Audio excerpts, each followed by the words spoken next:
Ada orang yang sholat tapi susah meraih kesuksesan, gagal lagi, gagal lagi. Ada orang yang sholat doanya belum terkabul, masalahnya apa? Jadi dari sekian yang dijanjikan itu kenapa belum teraih? Ini pun teman-teman sekalian tidak luput dari keterangan Al-Quran, tidak luput dari jawaban Al-Quran. Bahkan sebelum saya, Anda, kita bertanya, Allah sudah lebih dulu menyampaikan keterangan kepada kita. Ada dua penyebab yang paling utama yang menjadikan seseorang yang menunaikan sholat berpotensi tidak meraih satu atau bahkan lebih di antara keutamaan yang dimaksudkan. Jawaban pertama terdapat dalam Al-Quran surah kedua Al-Baqarah di ayat ke-45, kemudian solusinya ayat 46-nya. Yang kedua kita temukan di Quran surah kedua 29. Di Quran surah kedua 29 Al-Ankabut di awal ayat ke-45-nya. Tuh, sama-sama 45 ayatnya, ya, tapi nanti dengan pemaknaan yang berbeda. Baik, mari kita lihat dengan cepat. Apa penyebab orang sholat berpotensi belum atau tidak meraih apa yang dijanjikan ini? Yang pertama di Quran surah kedua Al-Baqarah di ayat ke-45 Allah menegaskan. Perhatikan kalimatnya. Wasta'inu bis-sabri was-salah. Dan jika engkau punya persoalan dalam kehidupan, terima dengan sabar, itu untuk meningkatkan kualitas hidupmu, dan dengan itu kemudian kau bawa dalam sholat, mintakan solusi kepada Allah. Was-salah, tunaikan sholat, minta solusi kepada Allah.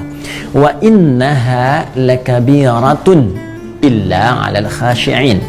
Namun penting kau sadari, sholat itu tidak mudah engkau lakukan.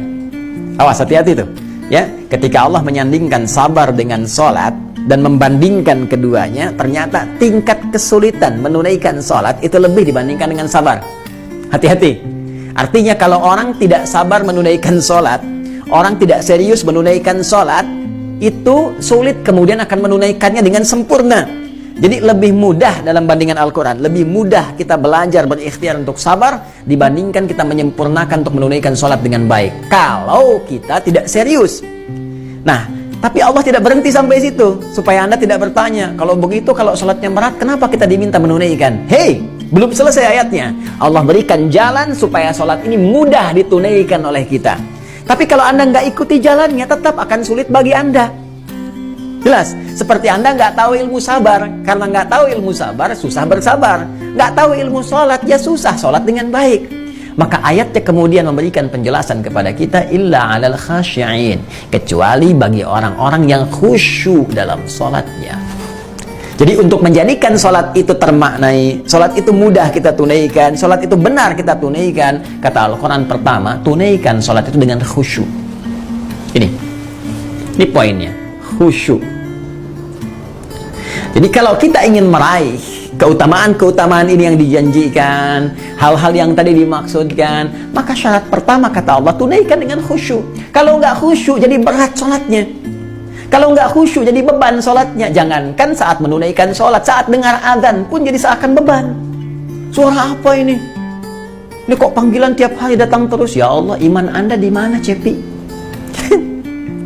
Jadi kalau kita nggak khusyuk susah. Nah, karena itu penyebab yang pertama kalau ada orang belum meraih apa yang dimaksudkan, boleh jadi sholatnya belum khusyuk. Pertanyaan susulannya, bagaimana supaya kita bisa khusyuk sholatnya, ya Allah? Bagaimana cara khusyuk yang baik itu?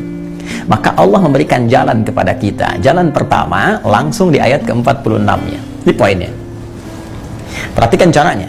Alladzina yadhunnuna annahum mulaqu rabbihim. Satu, wa annahum ilaihi raji'un. Dua. Ini rumus cepat untuk khusyuk dalam sholat. Ya, bagian pertama, rumus cepat untuk khusyuk. Kata Allah, alladzina yadhunnuna annahum mulaqu rabbihim. Orang khusyuk itu adalah orang-orang yang saat akan sholat. Awas, tolong garis bawahi. Ternyata khusyuk itu dimulai fasenya dari sejak akan sholat. Jadi jangan langsung dipahami saat sedang sholat. Ya, karena ternyata kekhusyuan itu, untuk mendatangkan kekhusyuan, fasenya dimulai saat akan sholat. Nah, orang khusyuk ini udah kelihatan saat akan sholat. Bagaimana penampakannya? alladzina yadhunnuna annahum mulaqu rabbihim. Orang-orang yang khusyuk itu adalah orang-orang yang saat akan menunaikan sholat, dia sudah menyiapkan diri dan merasakan akan menghadap kepada Rabbnya.